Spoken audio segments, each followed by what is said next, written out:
Departemen Pelayanan Anak-anak Uni Indonesia Kawasan Barat mempersembahkan. Selamat pagi anak-anak.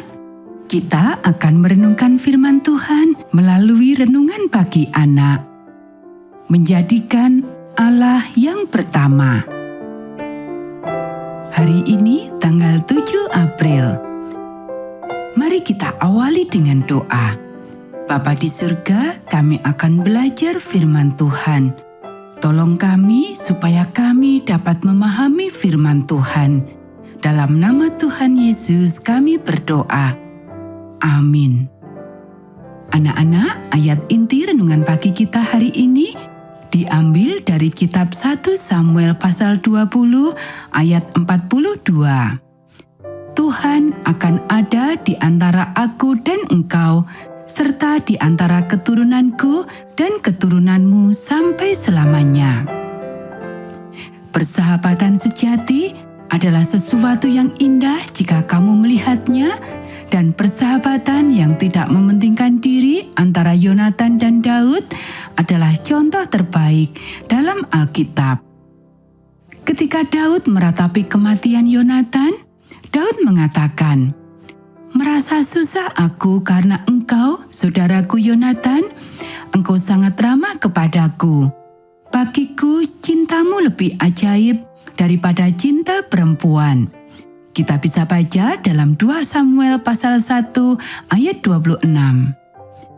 Anak-anak, ada kisah persahabatan yang saya senang menceritakan. Pada suatu ketika, ada seorang kaya tinggal di dalam istananya yang indah di Blenheim, Oxfordshire, Inggris. Dia mempunyai seorang tukang kebun orang Skotlandia. Orang kaya itu mempunyai seorang anak laki-laki, demikian pula tukang kebun itu. Mereka berdua bersahabat.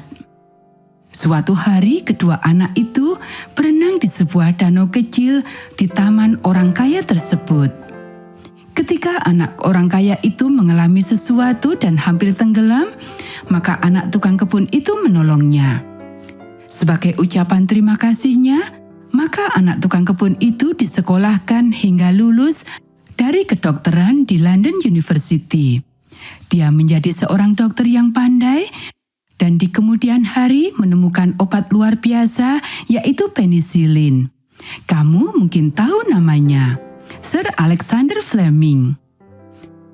Anak orang kaya itu juga lulus dari perguruan tinggi, belajar hukum, masuk angkatan bersenjata, kemudian menjadi politikus, dan akhirnya menjadi Perdana Menteri Inggris. Kamu mungkin juga tahu namanya, Sir Winston Churchill. Pada waktu Perang Dunia Kedua, Sir Winston Churchill menderita sakit pneumonia.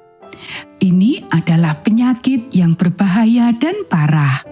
Sedangkan Inggris sangat membutuhkan kepemimpinan Churchill. Maka semua dokter spesialis terbaik di seluruh negeri dipanggil untuk mengobati Sir Winston. Ya, seperti dugaanmu, Sir Alexander Fleming juga dipanggil, dan sekali lagi dia menyelamatkan hidup sahabatnya sejak kecil.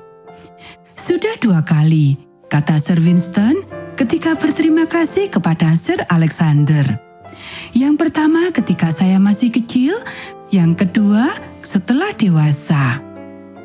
Anak-anak, memilih sahabat adalah suatu hal yang sangat penting dan serius bagi anak-anak muda. Adalah benar jika dikatakan, "Tunjukkan kepadaku siapa sahabatmu, maka aku akan menunjukkan tabiatmu." Anak-anak muda gagal menyadari bahwa tabiat dan reputasinya dipengaruhi oleh teman-teman yang dipilihnya. Amanat kepada orang muda, halaman 411. Maka sahabatmu pada masa kanak-kanak akan menjadi sahabat terbaikmu sepanjang hidup. Anak-anak, demikianlah renungan pagi kita hari ini. Mari kita akhiri dengan doa. Bapa di surga, terima kasih kami sudah belajar firman Tuhan. Tolong kami supaya kami dapat memilih sahabat yang baik. Kiranya Tuhan memberkati kami hari ini saat kami belajar, bermain, dan membantu orang tua. Dalam nama Tuhan Yesus kami berdoa. Amin.